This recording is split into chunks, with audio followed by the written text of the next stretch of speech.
Profesor Wilmer Almonte Prado, bienvenido a esta entrevista que le concede librosperuanos.com con ocasión de su libro Víctor Andrés Belaúnde, Anatopismo, Crisis y Regeneración Nacional.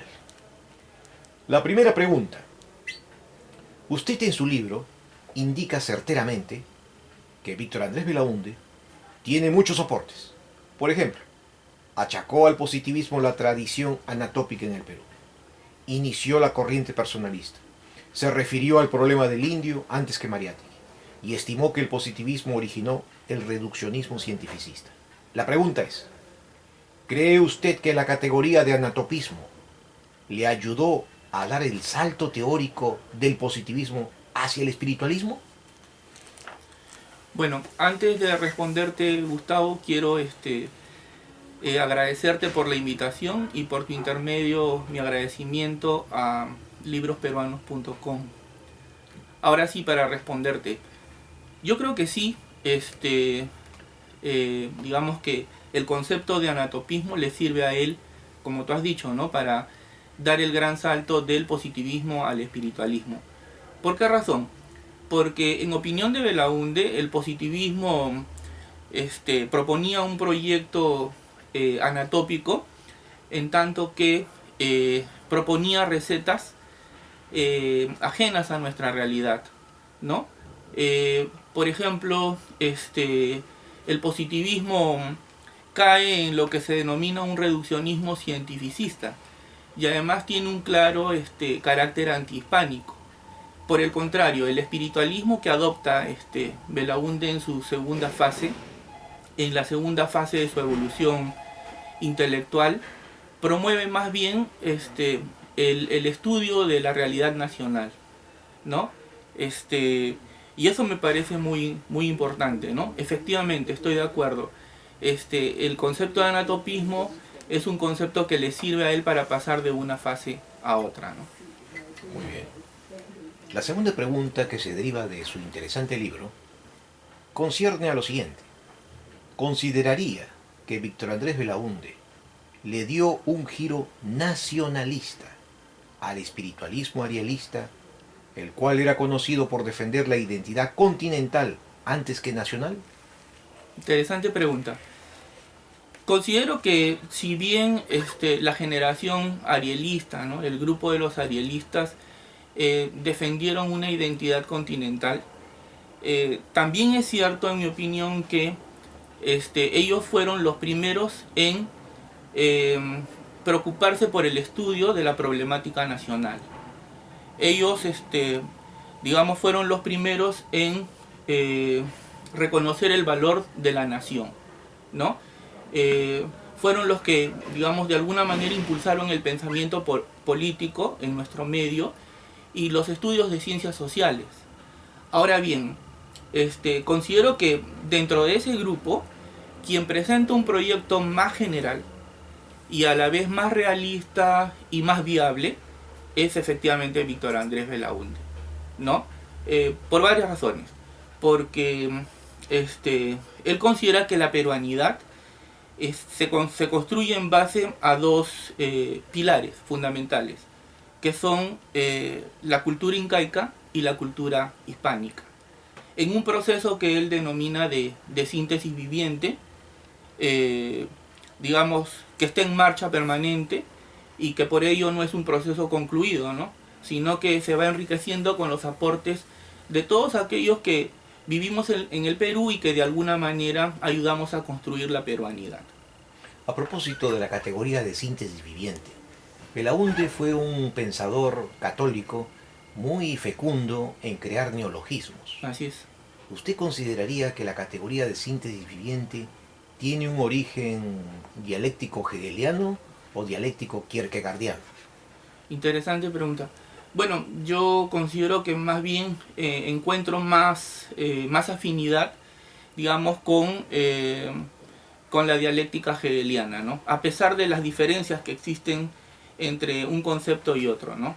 Pero me parece que sí existe, digamos, más afinidad con la dialéctica hegeliana, ¿no?, y la forma como, digamos, estudia, digamos, el desenvolvimiento de la idea, ¿no? de la idea. En su segundo capítulo, usted busca una definición precisa del anatopismo y distingue hasta 4 sentidos. 1. Desviación de la conciencia nacional. 2. Ignorancia de nuestra realidad. 3. Falta de intuición y sentimiento por la patria. Y 4. El predominio del sentido imitativo de la élite.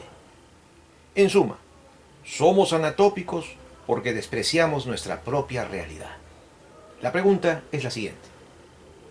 ¿Considera usted que la globalización neoliberal constituye actualmente una profunda corriente anatópica mundial? Bueno, yo creo que en cierto modo sí, porque la globalización neoliberal tiene un aspecto profundamente negativo en mi opinión, y es ese proyecto homogeneizante, ¿no?, que atenta contra las identidades nacionales, regionales y étnicas, ¿no? Pienso que Belaúnde se habría opuesto, ¿no?, digamos, a ese proyecto, ¿no? Y más bien estaría de acuerdo con aquellos pensadores que hoy por hoy proponen redefinir el proceso globalizador desde una perspectiva humanista. Si es así como usted responde, haríamos la siguiente reflexión. El sociólogo peruano Osmar González, en su libro Sanchos Fracasados, sostiene que junto a la generación arielista también murió la generación del centenario. Murieron por causas muy parecidas y que fue su primer fracaso. Y los llamó Sanchos fracasados. ¿Usted cree que el triunfo de la globalización actual constituye una segunda muerte de estos proyectos que todavía perduran en nuestra tradición ideológica? No, yo pienso que de ninguna manera, ¿no?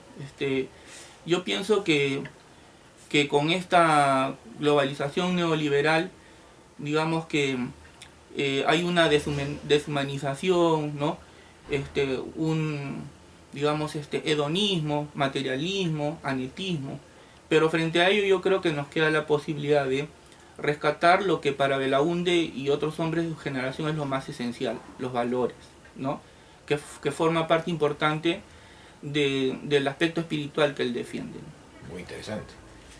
Y ahí nos permite entrar al tercer capítulo suyo, donde trata sobre la presencia del anatopismo en la realidad peruana. Belaúnde denunció el anatopismo en todas sus dimensiones: económica, social, política, histórica, literaria y filosófica. Preconizó el reformismo y la reforma agraria. Rechazó el conservadurismo y el esnovismo. Y consideró al catolicismo como verdadero destino del Perú. ¿Por qué no consideró anatópico al cristianismo? Bueno, porque si bien el cristianismo surge en un continente diferente al nuestro y llega, como sabemos, a nuestras tierras en el siglo XVI con los españoles, también es cierto que el catolicismo ha entrado a formar parte importante de la cultura nacional. Y esto lo tiene muy claro Belaúnde, ¿no? Reconoce el rol unificador, considera que es un núcleo de cohesión, ¿no?, en el Perú.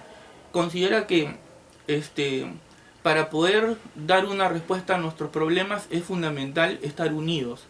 Y esa es la razón por la que él rechazó aquellas doctrinas e ideologías que proponían proyectos utópicos, irrealizables y a la vez desintegradores, ¿no?, que polarizaban la sociedad y que abogaban, digamos, por una lucha absurda, ¿no?, entre los miembros de nuestra sociedad, ¿no? Belaúnde considera que para resolver los problemas de nuestro país es necesario estar unidos, ¿no? Y en este sentido reconoce el papel que el catolicismo ha cumplido entre nosotros como elemento de cohesión, de unión entre nosotros. Ciertamente que Belaúnde no fue un conservador, tampoco fue un reaccionario. Podríamos decir que tampoco fue un revolucionario, pero sí fue un reformista. Así es. En este sentido, usted afirmaría que recoge lo mejor del presidente Billincourt que fue el primero en enarbolar un proyecto populista en la historia política del país? Sí, en cierto sentido sí, porque el gobierno de Billinghurst se caracterizó, a pesar, ¿no?, de que expiró prontamente porque terminó con un golpe de Estado, ¿no?, por parte de Benavides. Se preocupó, digamos, por realizar una serie de reformas a favor de las clases populares, ¿no? Y esto porque, como sabemos, el gobierno de Billinghurst se encuentra dentro de lo que Basadre llama república aristocrática, ¿no?, que va desde 1899 hasta 1919, ¿no?, y en el que gobierna, digamos, la oligarquía nacional en favor de una minoría, ¿no? En este sentido sí, me parece que en cierta forma Belaúnde, digamos, recoge, digamos, ¿no?, o aprende del reformismo, digamos, la preocupación del reformismo de Billinghurst por las clases populares, ¿no? ¿Estaría de acuerdo en afirmar que sería uno de los mejores exponentes reformistas de la tendencia mesocrática? Sí, yo creo que sí. En su capítulo final, aborda la perspectiva peruanista. Aquí usted considera a Belaúnde como el fruto maduro de la generación del 900, que vio con clarividencia que sin conciencia nacional no hay solución a su crisis moral. Si este acerto es vigente, entonces, ¿qué fórmula económico-política es recomendable para contestar a la extranjerizante globalización neoliberal? Muy interesante esa pregunta y a la vez difícil, pero yo estoy convencido de que lo que en su momento Belaúnde propuso, es decir, de que todo proyecto político y económico debe partir por el reconocimiento de la persona humana como valor esencial de la sociedad, ¿no? Y en este sentido el Estado tiene que preocuparse por defender la dignidad de la persona, a la vez que defender la solidez de las instituciones sociales y políticas, y trabajar por el bien común. Hace un momento dijiste algo que me parece importante y te agradezco, ¿no?, porque me has traído a colación una idea importante, que el pensamiento político de Belaúnde en efecto, ¿no?, tiene un claro acento reformista, y yo diría que le agregaría dos características, ¿no?, realista, ¿no?, porque toma en cuenta los dos factores, digamos, el aspecto material y el aspecto espiritual, que en su opinión es lo más importante, ¿no? Esta concepción, digamos, está basada en una concepción antropológica, ¿no?, filosófico-antropológica, que considera que el hombre tiene un aspecto material, pero un aspecto espiritual que es lo más importante, ¿no? Realista por eso, y posibilista porque considera que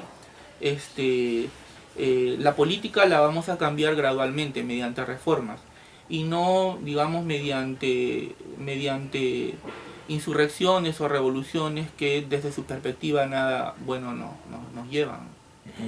Él no era partidario de la lucha fratricida. Así es, así es. Contrario a todo tipo, digamos, de fragmentación, ¿no? Ajá. Finalmente, en las conclusiones de su libro, usted afirma que la universidad peruana no ha contribuido a fortalecer la conciencia nacional. Este es un aserto bastante duro, bastante severo y crítico a la crisis de la universidad actual, que es más empresarial y deshumanizada frente a su proyecto original. Si a esto enlazamos las consideraciones de Belaúnde, que el resurgimiento del Perú depende de basarse en una ética cristiana, en una élite moral, un núcleo intelectual mesocrático y de un pueblo ilustrado, entonces, ¿hacia dónde se encamina el Perú del Bicentenario sin ninguna de estas condiciones que se están cumpliendo? Es verdad lo que señalas. Pienso que el panorama es bastante sombrío, desalentador, difícil, ¿no? Sin embargo, considero que no podemos caer en el pesimismo, porque esto nos lleva necesariamente a la inacción. Pienso que algo tenemos que hacer, ¿no? Pienso que efectivamente la universidad peruana no ha cumplido el rol para el cual fue creada, ¿no? Y considero que ha sido anatópica desde sus orígenes, ¿no? Porque ha estado desvinculada de los grandes problemas nacionales. Y eso lo vio muy bien Belaunde, y considero que sigue pasando eso, ¿no? Encuentro que nuestra universidad en gran medida está desconectada, digamos, ¿no? De los grandes problemas nacionales. ¿Qué clase de universidad yo quiero para nuestro país? Yo creo que la universidad que nosotros necesitamos debe ser acorde al tipo de sociedad que nosotros queremos construir, ¿no? Debe haber una correspondencia entre una y la otra. Ahora bien, considero que la universidad debería ser aquello para lo que fue creada, es decir, un centro de producción de conocimiento y difusión del mismo, ¿no? Por desgracia, aquí solamente se cumple con lo segundo, más no así con lo primero. En todo caso, sí se hace de manera muy, muy limitada, ¿no? Entonces, tendríamos que empezar a cambiar esa situación. ¿Por qué? Porque la universidad considero que tiene un rol muy importante que cumplir, digamos, en este proyecto de construcción de una nueva sociedad. Yo espero que en ese sentido que las cosas nos vayan bien y todos podamos contribuir, fundamentalmente los que se dedican a la intelectualidad, a la cultura, ¿no? Ayudar a hacer que la universidad mejore para bien de todos nosotros. En este sentido, y acabo con esto, pienso que todavía nos falta mucho por hacer. Ajá. Eso significa entonces que usted estaría de acuerdo con una segunda revolución universitaria, en el que se dé más énfasis, en vez de a lo político, a lo epistémico. Así es, claro. Tal como ocurrió precisamente, se dice que el mérito de los arielistas fue haber sido, digamos, impulsar o propugnar la reforma universitaria, ¿no? Y pienso que en estos momentos se justificaría, digamos, una nueva reforma universitaria que haga, pues, ¿no?, que ésta funcione de una manera más efectiva de la forma como ha venido haciéndolo, ¿no? Profesor William Almonte Prado, le damos las gracias en nombre de librosperuanos.com. Muchas gracias. Las gracias son mías para ustedes.